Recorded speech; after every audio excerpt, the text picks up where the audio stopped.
तो आपका चैप्टर का नाम है एक्सपोनेंट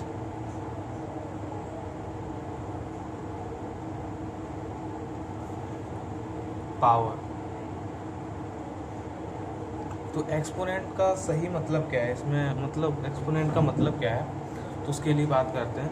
जब कोई नंबर रिपीट टर्म में मल्टीप्लाई हो रहा हो, x इंटू एक्स, तो उस रिपीट टर्म को सिंपल तरीके से लिखने की फॉर्म को एक्सपोनेंट बोलते हैं। तो x की पावर 3, तो ये एक एक्सपोनेंट फॉर्म में हो गया, और ये हो गया सिंप्लीफाई फॉर्म में या फिर सॉल्व फॉर्म।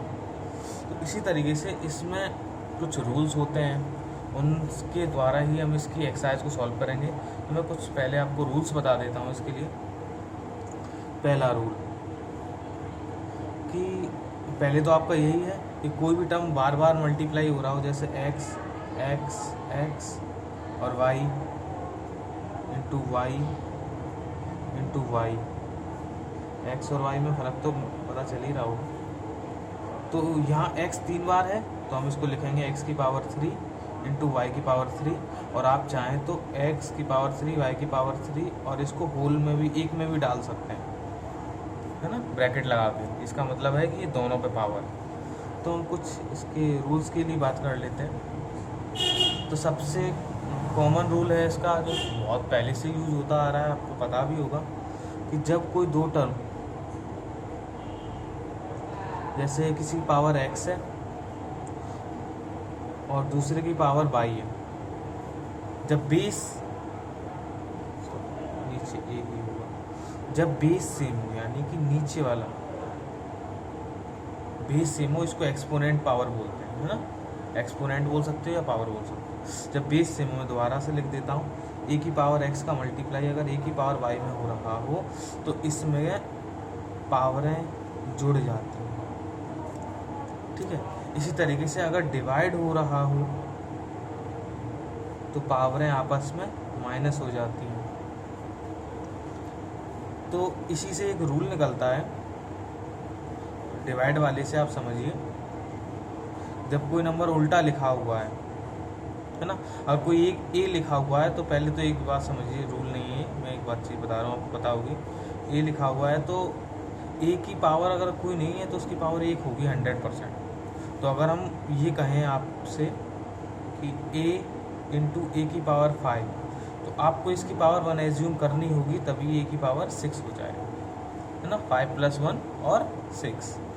तो ये रूल नहीं था, रूल यहाँ से होगा।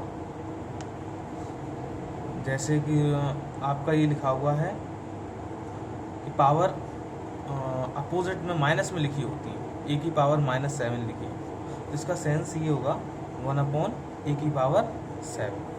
तो ऐसे ही जब कोई टर्म में ए की पावर 5 में ए की पावर 7 का डिवाइड होता है, तो ए की पावर 5 ये ऊपर जब जाएगा तो ए की पावर -7 हो जाएगा। तो इसमें फिर जब ये जोड़ेंगे तो अभी जुड़ते नहीं है, एक्चुअल में माइनस हो जाते हैं, है ना। जुड़ते क्या, वो इस तरीके से जोड़ा जाएगा, तो ये फाइनल में आपका ए की पावर -2 ही रह जाएगा। ओके, तो एक ये हो गया, जब बेस सेम हो तो पावरें जुड़ जाती हैं, और जब नीचे कोई टर्म है वो ऊपर जाता है तो नेगेटिव हो जाता है। और एक चीज़ मैं बता दूं कि ऐसा कभी नहीं होता, आप कभी गलती से ऐसा कर दो,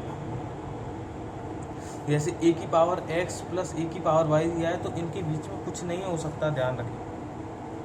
नहीं तो आप मल्टीप्लाई समझ के या मल्टीप्लाई करके वही यही कर दो, तो ये पॉसिबल नहीं है। प्लस में नहीं होता, सिर्फ मल्टीप्लाई में और डिवाइड में। मल्टीप्लाई में पावरें जुड़ जाती हैं और डिवाइड में पावरें माइनस हो जाती हैं। अब इसके बाद एक और इसी में और होता है, अभी तो बेस सेम था, अब एक केस आता है पावर सेम होना। जैसे कि ए की पावर x और मल्टीप्लाई बी की पावर x, बी की पावर y, क्या लिख रहा हूँ, तो पावर का सेम होना, ए की पावर x इंटू बी की पावर x, तो पावर यहाँ सेम है। जब पावर सेम हो,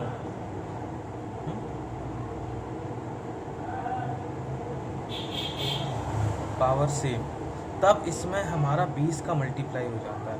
तो जैसे कि मैंने यहाँ पर लिखा था यहाँ पर पावर सेम हो गई थी तो मैंने पास पास और फिर एक ही ब्रैकेट में डाल दिया, वैसे ही इसको भी एक ही ब्रैकेट में डाल दिया जाता है। ए बी की पावर टोटल एक्स। तो ऐसे कितने भी टर्म हो जिनकी पावर सेम है तो वो एक ही ब्रैकेट में डाले जा सकते हैं ना। इन सभी रूलों का यूज़ करके हम इसमें सिंप्लीफिकेशन करेंगे और इसमें आपके 2-4 चीज़ें हैं। इंट्रोडक्शन है, रेसिप्रोकल है जो मैंने आपको बता दिया, यही उल्टा वाला, लॉ ऑफ एक्सपोनेंशियल है, ये दोनों लॉ हैं इसके कि जब पावर सेम हो तो बेस का मल्टीप्लाई हो जाता है और जब बेस सेम हो तो पावरें जोड़ो और माइनस जाती हैं अगर डिवाइड हो तो। ये हो गया इसके लॉ। और इसके बाद scientific notation of a very large, बहुत बड़े बड़े नंबरों को साइंटिफिक नोटेशन में चेंज करना। एक्सपोनेंशियल का यूज़ ही किसी बड़ी चीज़ को छोटे तरीके से दिखाने के लिए यूज़ करते हैं। कोई चीज़ बहुत ही छोटी है जैसे एटॉमिक मास है ना, किसी भी एटम का, तो वो बहुत ही छोटा होता है तो उसको माइनस पावर में चला जाता है तो हम उसे क्वांटों में नहीं दिखा सकते। और कोई चीज़ बहुत बड़ी है जैसे पृथ्वी को हम रेडियस पता करने की ट्राई करें तो उसको हम नॉर्मल नंबरों में नहीं दिखा सकते हैं ना, लाइट स्पीड को, साउंड स्पीड को तो है। तो इस तरीके से इसके लिए एक्सपोनेंशियल के चैप्टर्स बनाए गए हैं जिससे कि आप इनकी चीज़ों को समझ पाएँ। आगे बात करते हैं। इसमें एक छोटी सी पॉइंट और है कुछ, जैसे मैंने बता दिया ए की पावर कुछ ना हो तो ए की पावर 1 मानी जाती है और अगर उन्होंने दे दिया ए की पावर 0 है तो उसकी वैल्यू 1 होगी। तो ये याद रखना, जिसमें पावर ना हो उसकी पावर 1 होती है और जिसकी पावर 0 हो उसकी वैल्यू 1 होती है। और ऐसी कोई पॉइंट आता है इसमें तो मैं आपको बता दूंगा, फ़िलहाल तो दिमाग में नहीं है। और एक छोटा सा और पॉइंट आपको पता होना चाहिए कि कोई भी टर्म है जिसके अंदर नेगेटिव है, कि मैं कह दूं 7, तो इसके आंसर 4 की पावर 7 करने पे आंसर जो भी आए उससे वो चीज़ अलग है, लेकिन ये माइनस में ही आएगा।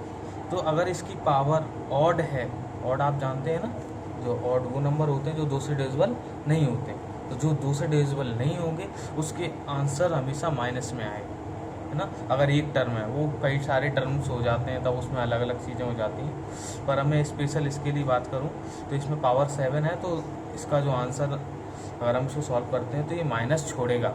और अगर यहीं पे -4 की पावर 8 होता तो इसके केस में इसका जो सॉल्यूशन होता वो प्लस नहीं आता, वो माइनस नहीं आता, ये प्लस में ही आता 4 की पावर 8। तो ऐसी चीज़ें यूज़ होंगी कि आपका टर्म माइनस में है, ऑड है तो वो माइनस में ही रहेगा और इवन है तो उसको कोई फ़र्क पड़ने वाला नहीं।